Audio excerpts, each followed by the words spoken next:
Hi, everyone. So now we're really going to do thermodynamic variable manipulation. This is basically how the math of nice functions, smooth, continuous, multiply differentiable functions, ends up telling us physics that we otherwise wouldn't know. I still think this is intellectually fascinating and amazing, even though it can seem a little bit rote and a little bit crank-turning, right? So here's the deal. We've talked about the idea that if I have, for say, a simple system, the entropy S of E, V, and N, that this contains all the information I could possibly need to know about the system. And we already know the idea that this is K Boltzmann log omega, which depends on E, V, and N. And the idea is that macroscopic systems, take on macroscopic states that correspond to the largest number of microscopic arrangements that are compatible with whatever constraints you have. The way I've written this, it seems like the constraints we're thinking about are we have a certain amount of energy and a certain amount of volume with a certain number of particles. Okay, that's all well and good. But what if those aren't our constraints?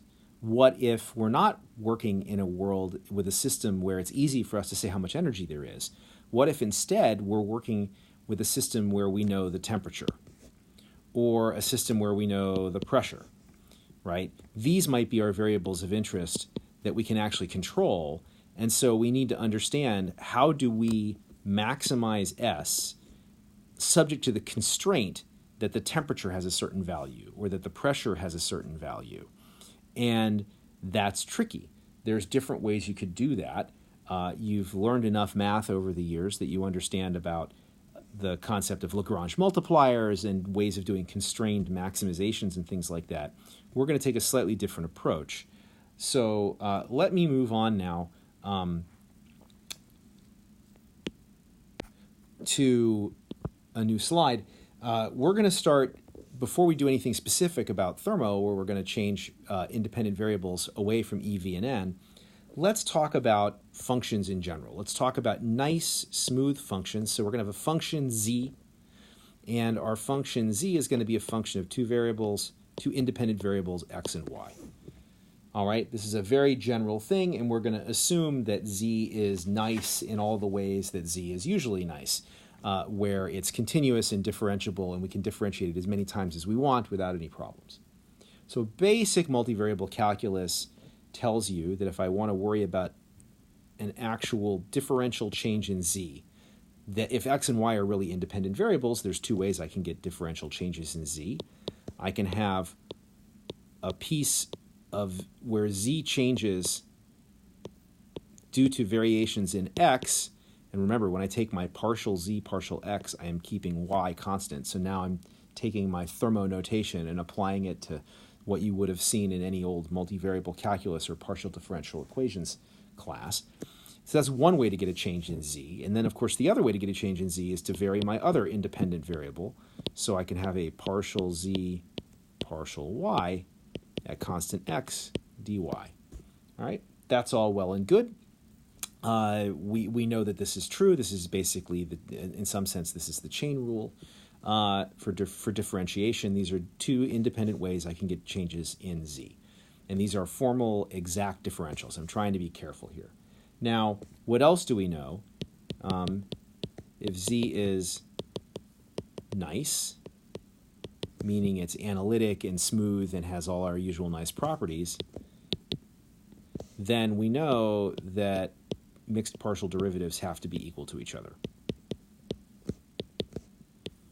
It does not matter what order I consider varying x and y, I will still end up getting the same, in the end, second order change in z, right? This is what mixed partial derivatives mean. The order of differentiation doesn't matter. All right, so let's take this relationship here, right, and say, suppose our variations dx and dy are happening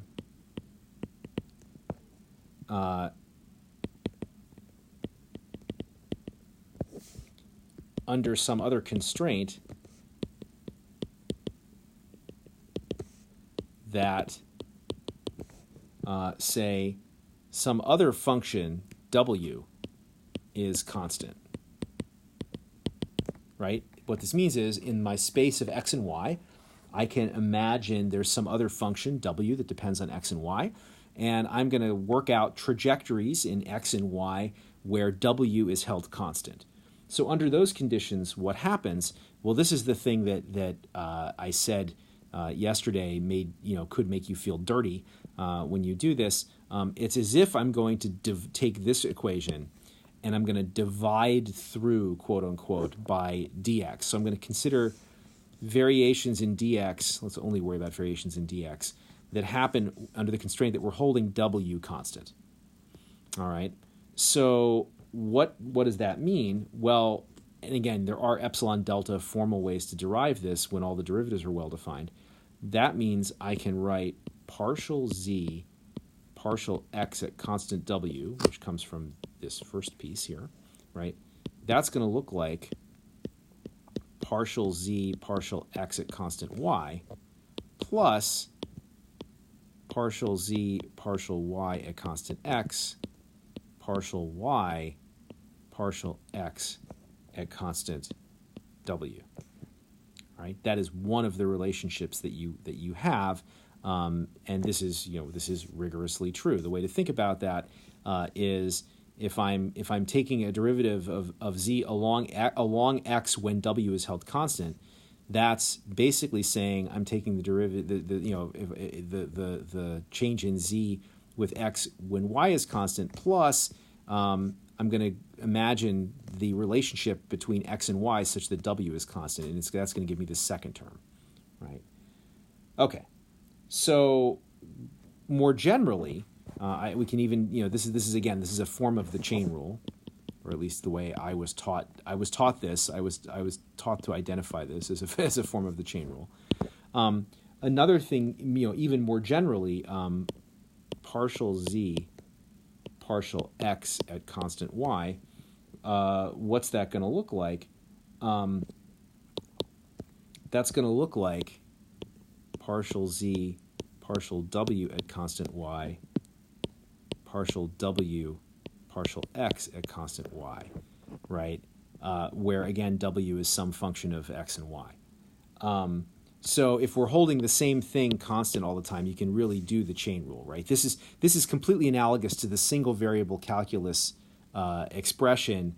I could basically say df dx equals df dg dg dx, right? That's a completely analogous thing.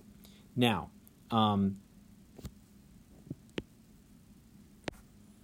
so going back to our expression for differentials again, what if we consider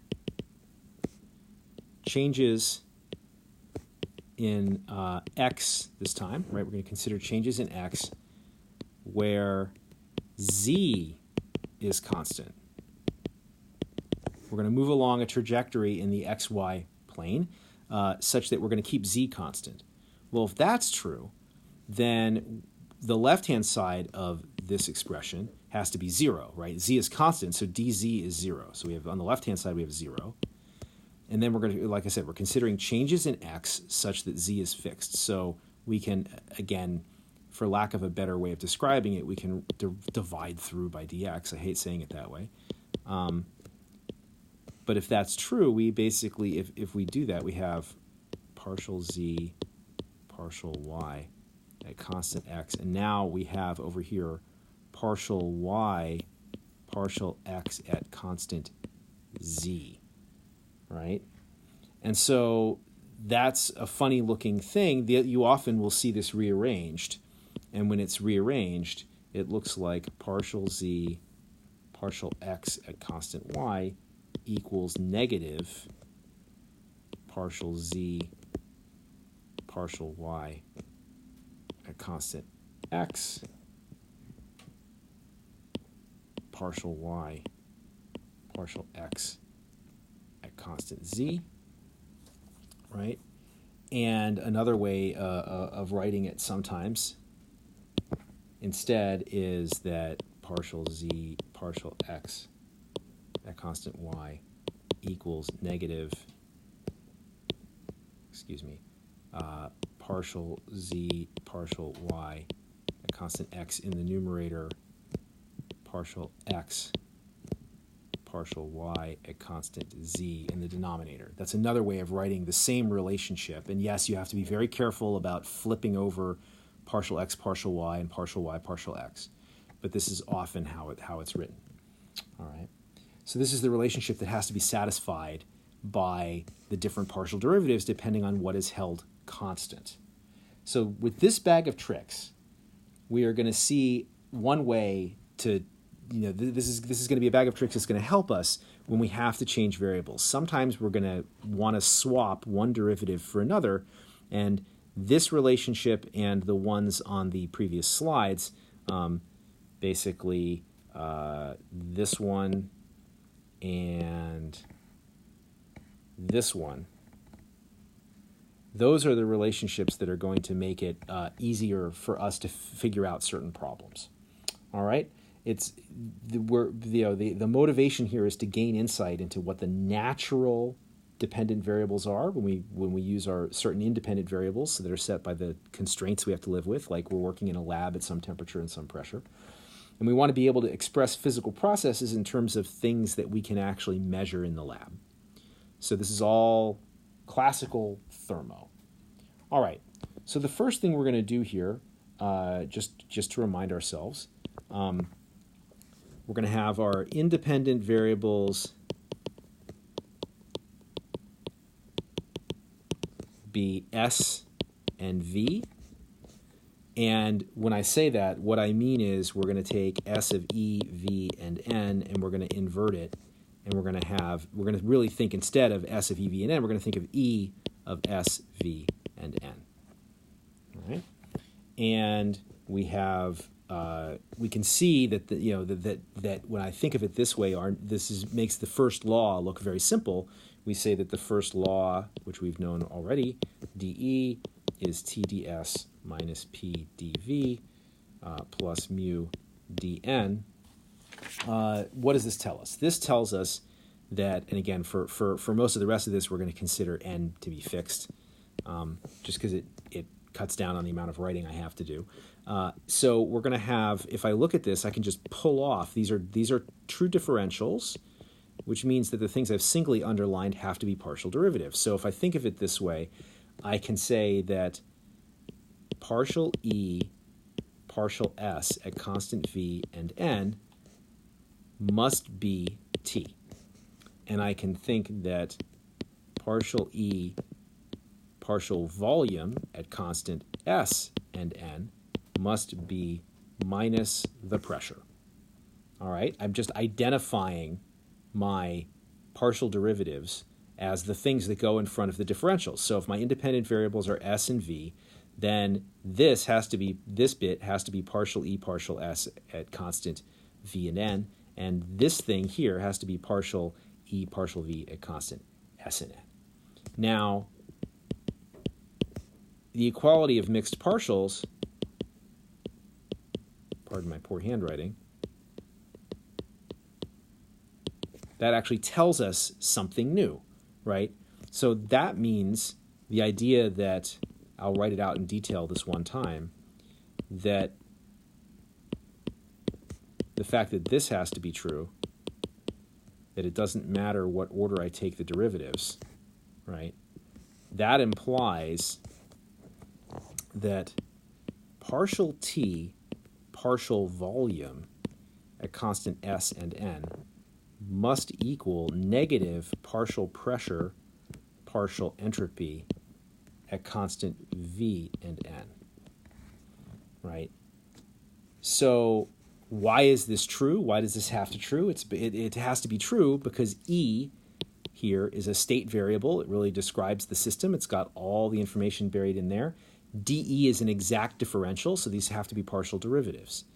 So this is interesting. This thing here that we got from the equality of mixed partials, this is an example of something called a Maxwell relation. We are going to derive several more of these, and then I'll show you a cute little mnemonic device for remembering them. They are very, very handy in solving experimental problems. But it's pretty non-obvious. This says if somehow I'm changing the volume, but I'm keeping the entropy constant. So this is a little bit like my adiabatic compression or expansion I was talking about before. So I'm changing the volume, but I'm keeping the entropy and the particle number constant. The change in temperature, that's going to be related to how the pressure would change if I was able to keep the volume and particle number constant, but vary the entropy. It's pretty weird. It's not at all obvious that these things should be related. The only reason they're related is because we believe that the energy is a nice, smooth, very nicely differentiable function for a simple system of these variables, and so we believe that equality of mixed partials is true. All right. So this is the simple one. This is the one we already sort of knew. The new bit here, the new insight here is this Maxwell relation. So what happens if we don't want S and V to be our independent variables? What if our independent variables are instead our S and the pressure? What if we don't want to control the volume? What if we want to control the pressure, right? All right, so we could start from E of S, V, and N, differentiate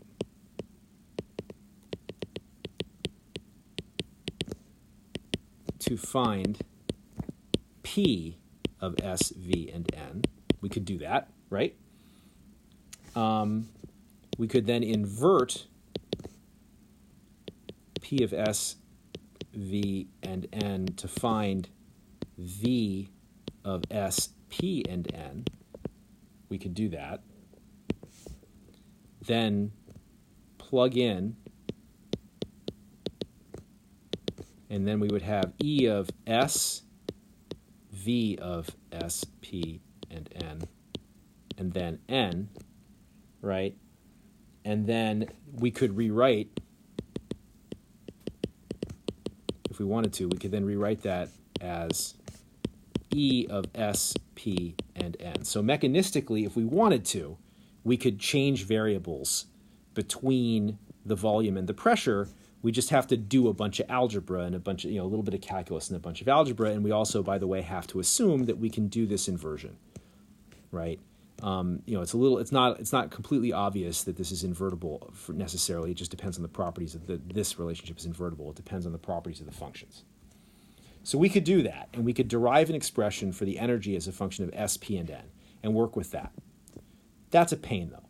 Instead, there's a nicer way to go. There's a simpler way to go. And this is the bit that always seems, until someone explains it to you, it always seems a little like sleight of hand or magic. Instead, recall, which is always, recall and consider are always these tropes that we use in academic writing. Recall that if I consider PV, just the product of PV, and I want to take a differential of the product of PV. And again, this is really shorthand for taking derivatives. We know the product rule for derivatives.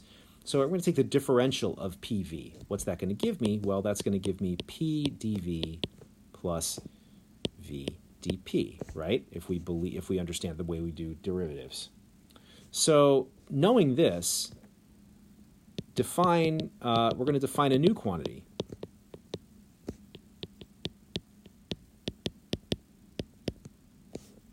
H. This is not the Hamiltonian. We're going to define this new quantity H and call it E plus PV. So this quantity is called the enthalpy, which you've almost certainly encountered at some point in a chemistry class, right? So let's figure out some properties of the enthalpy. We can always just do this definitional thing. What does it buy us? What do we get out of it? So if I consider differentials of this now, what happens? Well, dH is going to look like dE plus P dV plus V dP, right? We know how to take differentials. Now we can plug in the first law, and so now for dE, so now we're going to have T ds minus P dV plus mu dN plus P dV from before plus V dP. So clearly this term and this term are going to cancel out, and we are going to be left with that dH is T ds plus V dP plus mu dN. That's an N, not a W. All right. So this implies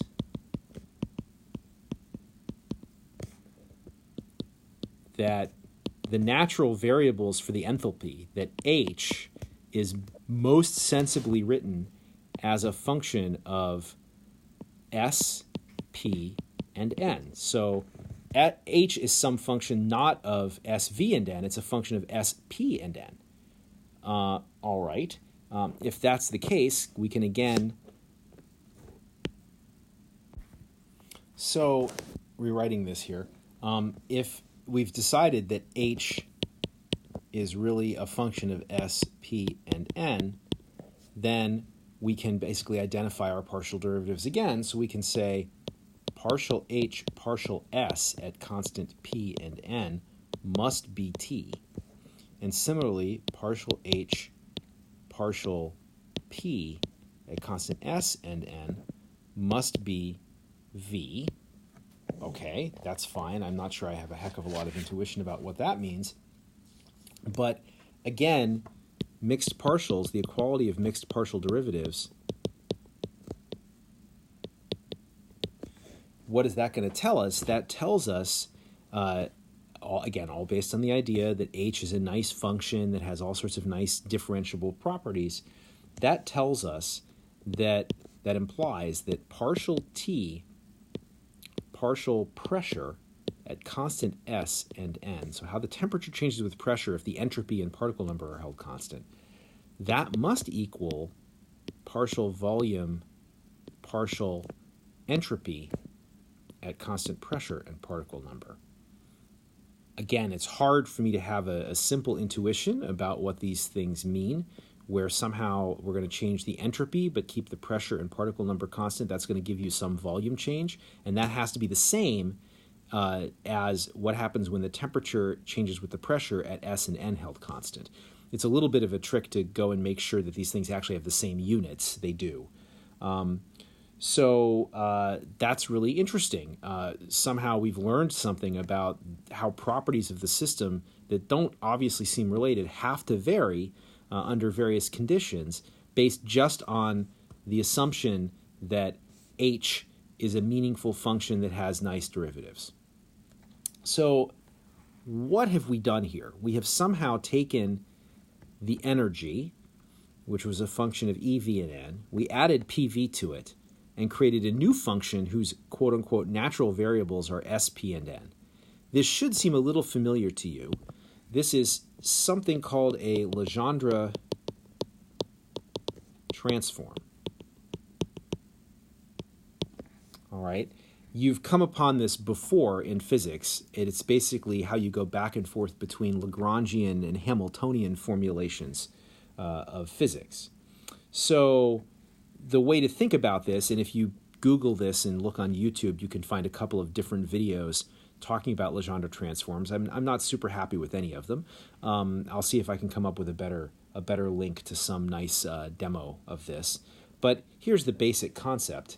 All right. This is X and this is Y. And I've got some nice function f of x. All right? So if I want to describe this function, I can give you a whole bunch of ordered pairs. I can give you x1 f of x1. I can give you x2 f of x2 ... xn little n f of x little n. So in some sense, this locus of points is what defines this function, right? I'm going to map for every value of x. I'm going to tell you the mapping of x onto f of x. So that obviously tells me everything I need to know about the function. Now, I can define u as the derivative, df dx, right? And this is u of x. So at every point along here, I can define the derivative. So for example, if I'm at this spot,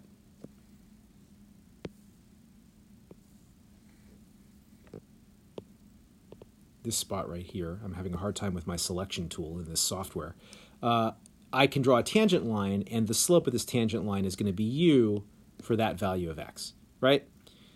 So what you will see is that suppose for some reason I wanted to use u as my variable instead of x.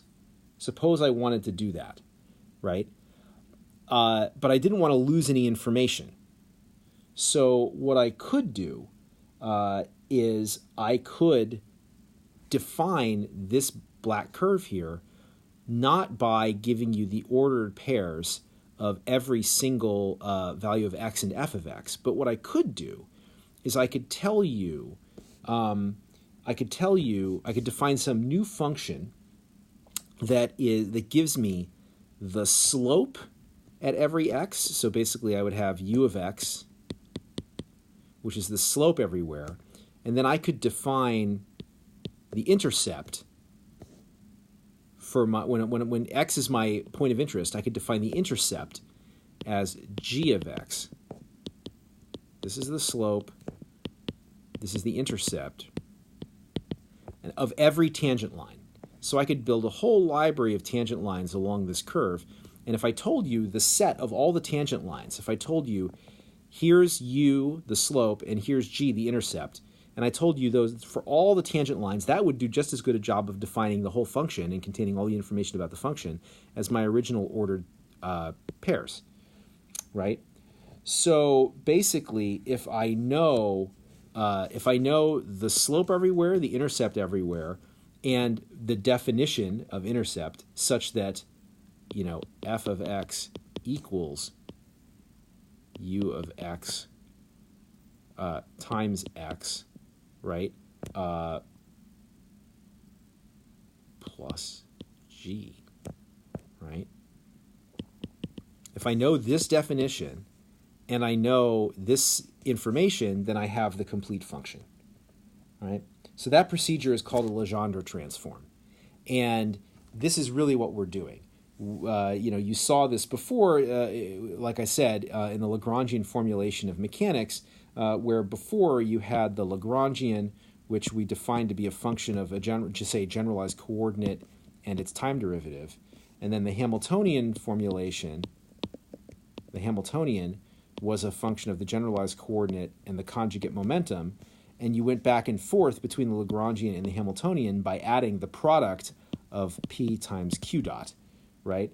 That was how you did this, and you basically you replaced q dot. You replaced, by doing that, by defining the Hamiltonian that way, you replaced q dot with p, which was defined as partial Lagrangian partial q dot. Okay? So this is the basic idea. You can do additional Legendre transforms to come up with functions that have other combinations of independent variables.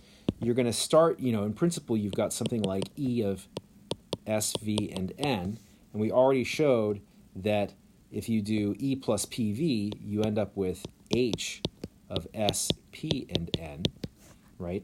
We can do other things. We can Legendre transform other of the independent variables. And so I know it's going to seem like there are a lot of these, and it's going to seem a little rote, but all of these things are physically meaningful.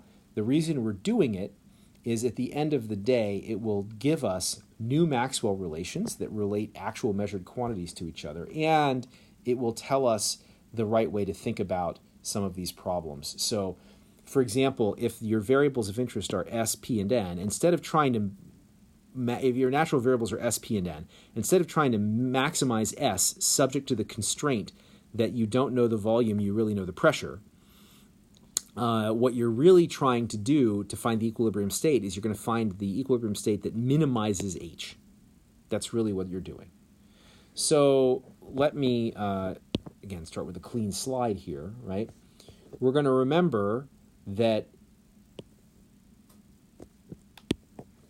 our independent variables that we want to end up with are not S, V, and N, but T, V, and N. This is a very common circumstance. In fact, this is something that's that is very, very easy to think about when you're doing statistical mechanics. This particular one is particularly relevant when you're doing statistical mechanics. We will find a way, a procedure from the microscopic Hamiltonian that you're going to be able to basically calculate the thing we're about to find here, right? So to Legendre transform away the entropy, what we're going to do is we're going to recall that the differential of T times S is T ds plus S dt, right? And again, remember we have dE equals T ds minus P dV plus mu dN, right? That's our first law that we've known for a long time. So what if we define F as the energy minus Ts, right? This thing is called the Helmholtz free energy. You know you're doing pretty well in science if you have multiple things named after you. So Helmholtz coils, Helmholtz free energy. All right, so if that is how we define F, then what we find is dF is going to be dE minus T ds minus S dt, right? And if we plug in the first law and regroup terms, what you're going to get is that dF equals minus S dt minus P dV plus mu dN. And again, we can pull off our partial derivatives just by inspection. So this means that partial Helmholtz free energy, partial temperature at constant volume and particle number must be minus S, and partial F partial volume at constant temperature and particle number must be minus P, right? And if that's true, then equality of mixed partials is going to end up giving us partial S partial volume at constant T and N must equal partial pressure partial temperature at constant V and N. All right, this is another Maxwell relation. And like I said, you're going to see in a couple of weeks, this is particularly important because we will have a microscopic statistical mechanics way of computing F. And if you can compute F, the Helmholtz free energy, from the microscopic Hamiltonian, now you know how to find a closed form written expression for the entropy. You know how to find an expression for the pressure just by taking derivatives. And this is really quite nice. All right. So we've got yet another Maxwell relation. Let me skip over something that I decided I don't really want to try and squeeze into the class. And let me give you another bit. Let's suppose another one that's very common, particularly for chemists. Let's have the independent variables that we care about be T, P, and N, right? So we're no longer going to work directly with the entropy. We're going to work with the temperature. And we're no longer going to work with the volume. We're going to work with the pressure. This is the situation that's typically relevant if you're doing an experiment on a lab bench. So how are we going to get from the energy, which depends on S, V, and N, to this? Well, the answer is we're going to Legendre transform away both the entropy and the volume. And so we're going to recall, remember that the differential of Ts from before was, that we just saw in the previous slide, was T ds plus S dt. We're also going to remember what we learned when we did the enthalpy one, that the differential of PV is going to be P dV plus V dP. So if we do that, we can define the capital G here, which you can either write it as E minus TS plus PV, right, which is really what we're talking about doing. We're going to start from the energy, and we're going to Legendre transform away both the entropy and the volume. Or you could write that as the Helmholtz free energy plus PV, or you could write that as the enthalpy plus TS. These are all completely equivalent. This thing, it will not surprise you to learn, is called the Gibbs free energy. You can go ahead and do your differentials, and you can figure out for yourself what dg is. You can expand using the energy using the first law. You can do your product rule for your various differentials. And when you do that and eliminate all the redundant all the terms that cancel, you're going to end up with dg equals minus s dt plus v dp plus mu dn. And this, again, for the zillionth time, third time, I guess, allows us to pick off our partial derivatives. So we can say partial Gibbs free energy, partial temperature at constant pressure and particle number is minus S. Partial Gibbs free energy at partial with respect to pressure at constant temperature and particle number equals plus V. And we have a new Maxwell relation. We have minus partial S partial pressure at constant T and N. Again, from equality of mixed partial derivatives has to equal partial volume, partial temperature at constant P and N. Okay. Now, this is so we're gonna have a separate thing where I summarize all of our Maxwell relations, but this is another Maxwell relation. Again, what we've chosen to do here is some math, which may seem a little abstract and a little obscure, but it's doing things for us. It's telling us relationships that we didn't know about before that have to be obeyed because we believe in the properties of these functions. That's one thing. The other thing it's telling us is, instead of, if what I care about is temperature and pressure, it is very challenging to maximize S subject to the constraint that the temperature is constant and the pressure is constant. But it's not that hard to minimize G, minimize the free energy, so to speak.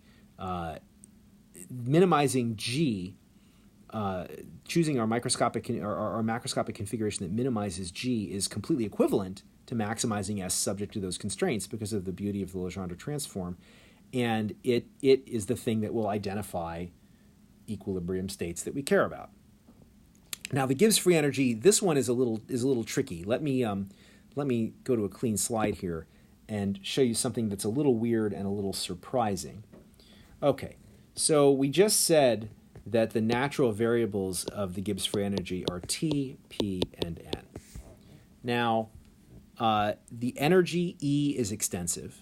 The enthalpy H is extensive. The free energy, the Helmholtz free energy F is extensive, which means G must be extensive.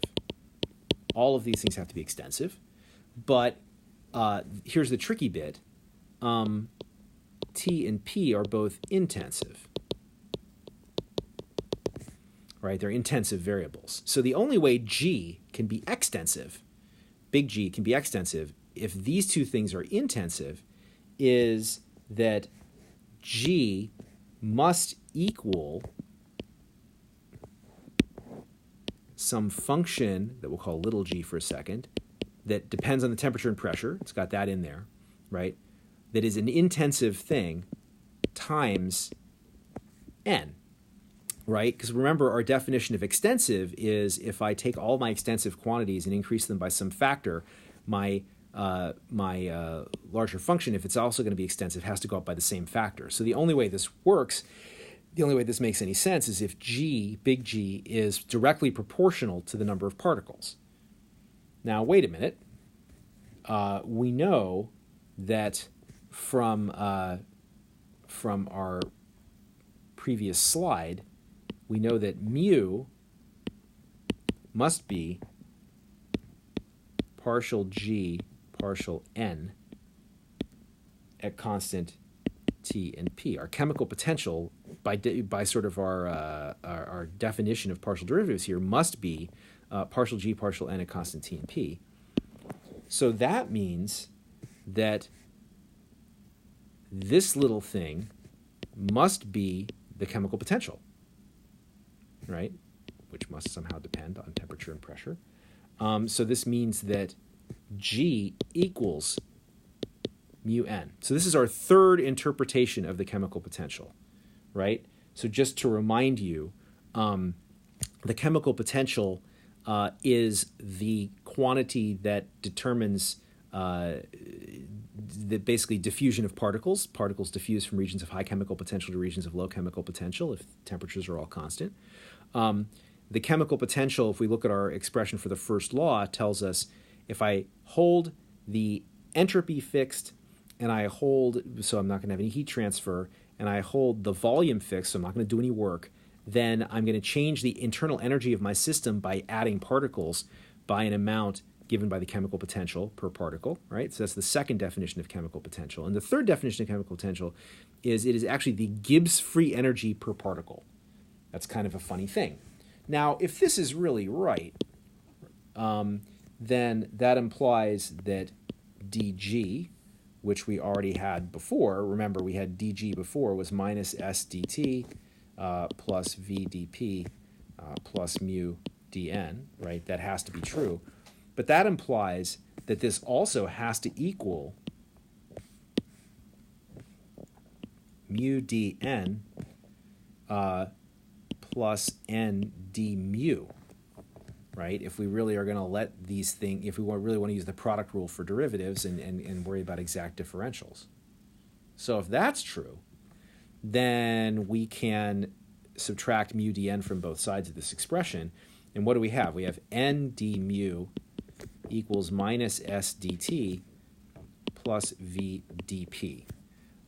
This thing is interesting. It's got a name.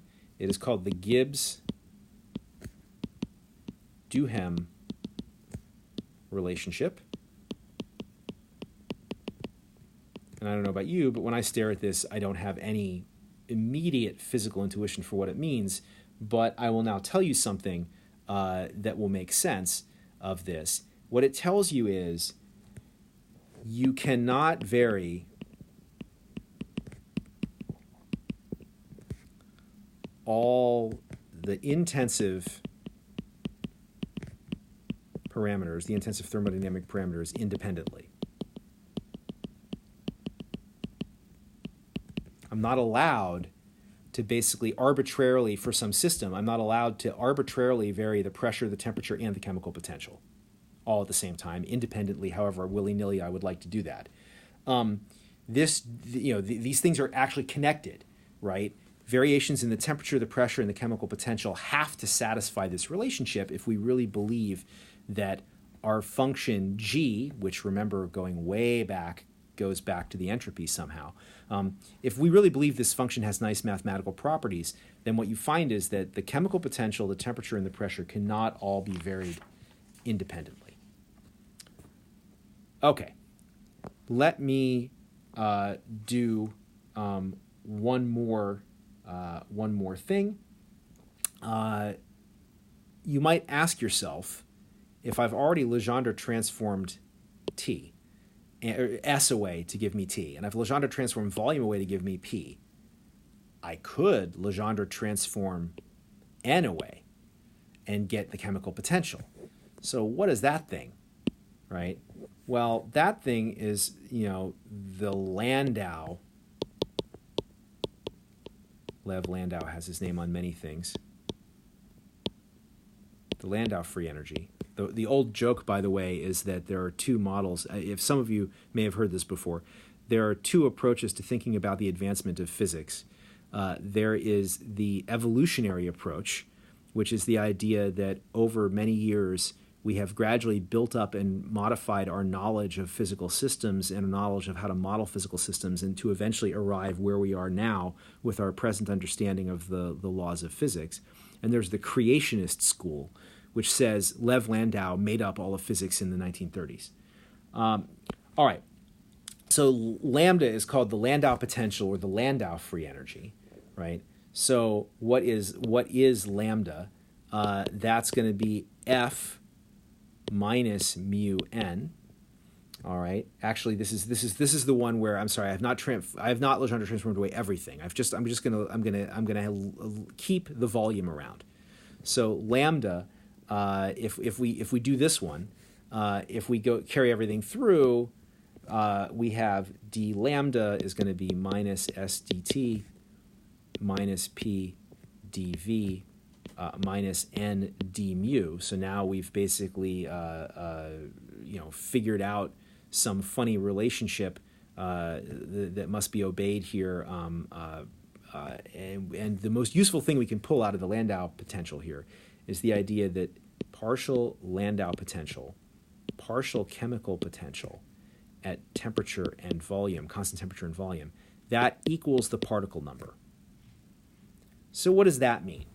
What we're going to see, remember I told you with the Helmholtz free energy, we're going to see there is a microscopic way within statistical mechanics to calculate an expression for F.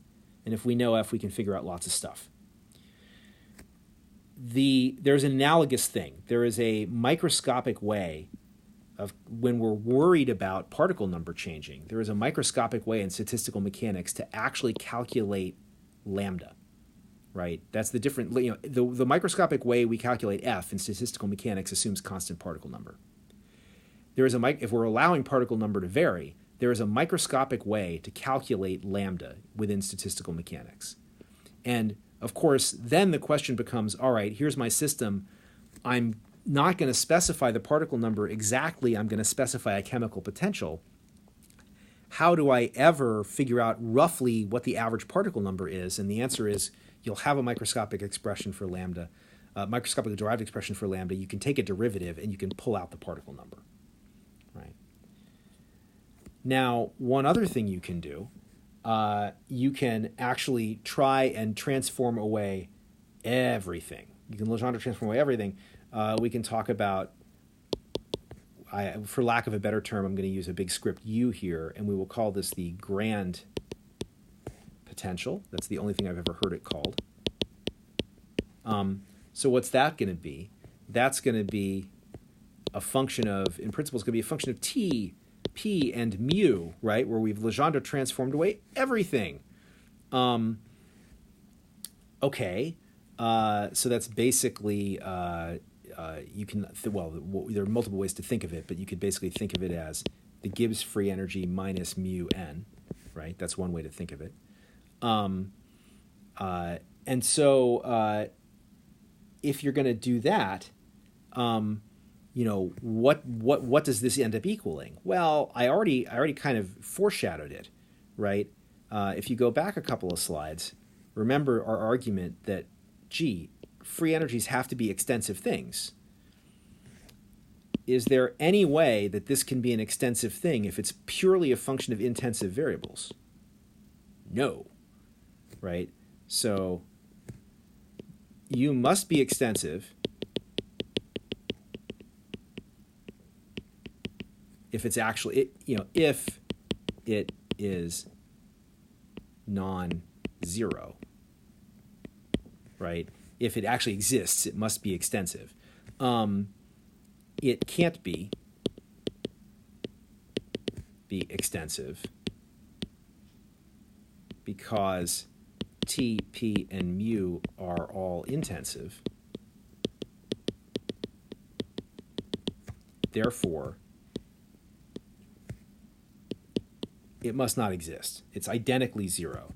And actually, you can get that from the Gibbs-Duhem relationship. You can show that this grand potential, whatever the hell it is, must be identically zero. And remember, we just said G had to be equal to mu n, right? Okay. So I know that seems like an awful lot of abstract variable manipulation. All right. So let me summarize the general approach to problem solving when we're going to be playing around with thermodynamic variables and thermodynamic processes. And then I will show you the thermodynamic square, which is the sort of the memory trick, and then we'll basically be done. And when I come back on Thursday, we will start actually applying this a little bit. All right. So here we are. General approach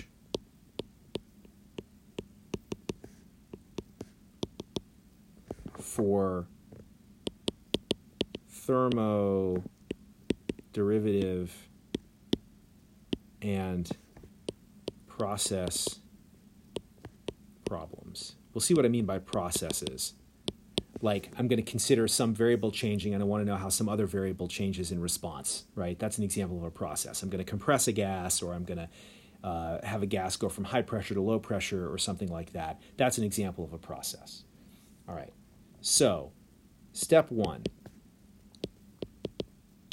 Determine the system. What is the system we're talking about, right?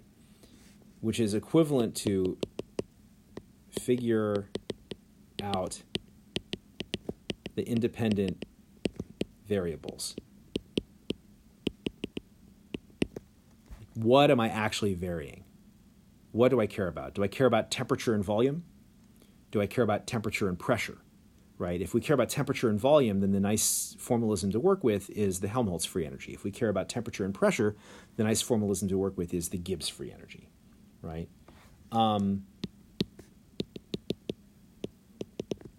Step 2, figure out what you're trying to find. I don't mean find the answer. I mean figure out what exactly you're being asked to compute. Are you being asked to find a thermodynamic derivative? For example, one thing that we will derive later is partial temperature, partial pressure at constant enthalpy, right? This is something that actually has meaning. This has physical meaning. This is something called the Joule-Thomson coefficient. And it's what happens. It's what, I talked about in the very, very first lecture. If I take a gas cylinder and I crack the valve a little bit and I let gas flow from high pressure inside the cylinder to low pressure outside the cylinder, some of you knew already that if I do that with nitrogen gas, the head of the nitrogen cylinder will get really cold. Right? That's because partial temperature, partial pressure for a constant enthalpy, which is the condition that's really going on there when you're throttling something through an opening. That is a situation for that. This Joule-Thomson coefficient thing ends up actually being positive for nitrogen. Okay, so that's an example of trying to find a derivative, or another thing you might be asked to do is to find a final state given some initial state. That's a common sort of a question, right? I've got this system. I'm going to do the following things to it. What did I end up with, right? This last one is not going to surprise you at all because none of you are freshmen. But, try to find an expression with variables before plugging in any numbers. I hesitate even to tell you that one because you're all quite experienced at this point, right? Remember the tools at your disposal. What are those tools? Well, you've got the Maxwell relations, and I will give you, in a moment, I will give you a handy way to remember them. You've got rules for derivatives. I showed you the three example relationships that have to be obeyed by different partial derivatives that are just very general things, right? Equations of state, sometimes for your particular system, like you might know the ideal gas law, or you might know the van der Waals gas law or something like that, right? You might know things like PV to the gamma is constant for an adiabatic process for an ideal gas. And then the other thing I would always ask you to do is when you're done, does your answer make sense? You know, consider limiting cases. Right. And of course, a subset of this is, does your answer have the right units? Remember, all of the free energies, whether it's E, F, H, you know, the enthalpy is really a free energy, E, F, H, G, they all have units of energy, all right? And similarly, T times S has units of energy, P times V has units of energy, mu times N has units of energy. That implies that mu itself has units of energy, right? So that's the, you know, these are all common sense things that I know a lot of this is probably second nature to you by now, but it's just worth to be reminded of. All right, let me finish up by showing you the beauty that is the thermodynamic square. So I am drawing a square, ta-da, and I'm going to put things on this square.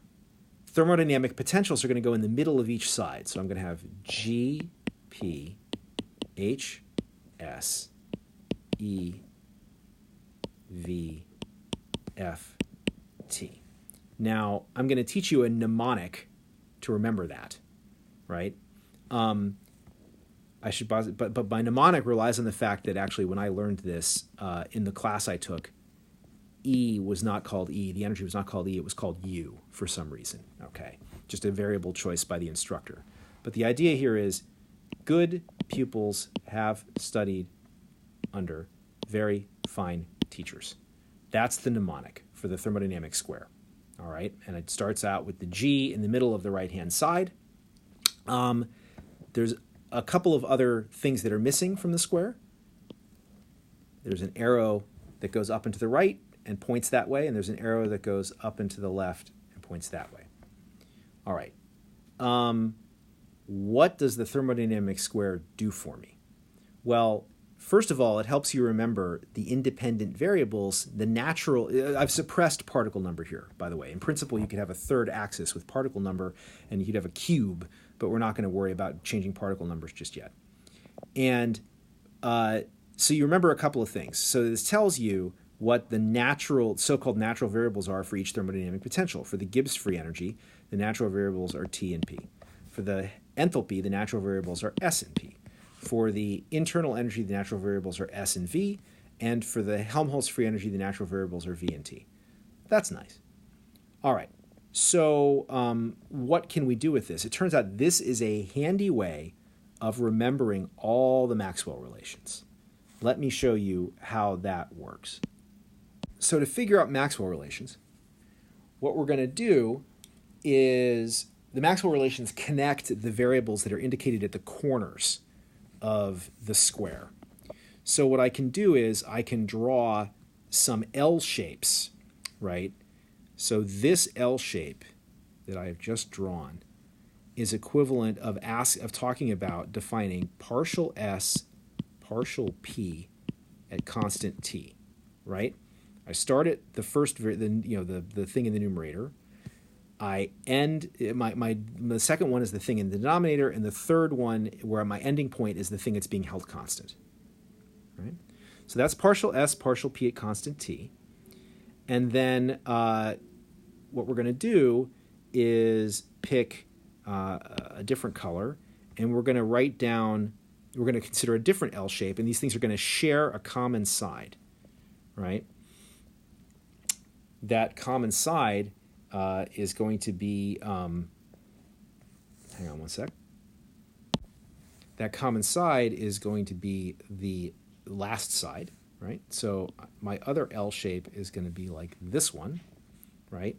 So this L corresponds to partial V, partial T at constant pressure, okay? And so, we've got a shared side, which is the last side of my L. And that shared side helps determine which ones you're going to match up with each other. And then here's the deal. My starting point for each of my L shapes, if one has a head and one has a tail, then the relationship picks up a minus sign. But if they both have a head or they both have a tail, if the starting points and ending points both have heads or the starting points both have tails, then there's a plus sign, right? So this is one of our Maxwell relations. Ta-da! And if you want, we can go back and I can show you another one as I try and undo all of my fine drawing here.